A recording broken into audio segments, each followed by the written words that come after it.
నార్మల్గా అక్కడ మర్రిచెట్టు దగ్గర కూర్చోండి కదా, మనోడికి సడన్గా వెళ్దాం పదా లంచ్ టైం అయింది అని చెప్పాడు.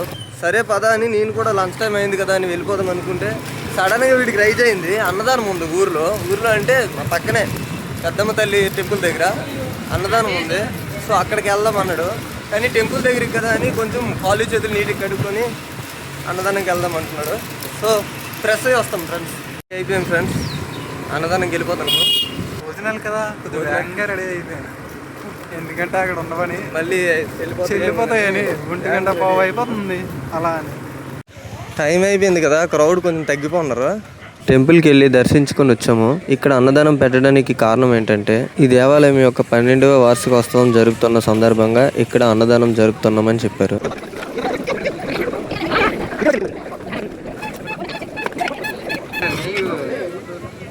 అయితే చంటిగాడు పెడతాముడు ఎంత శ్రమిస్తున్నాడు. ఏంటి మ్యాటర్?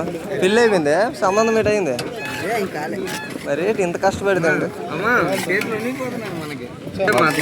చూసి చాలా ఎక్కువ వేస్తున్నావు. ప్రేమ బావ మీద ప్రేమ. ఓరా చారు చూడు ఎలా పెడుతుంది.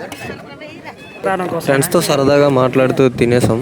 ఓకే బాయ్ ఫ్రెండ్స్, మళ్ళీ నెక్స్ట్ బ్లాగ్లో కలుద్దాం.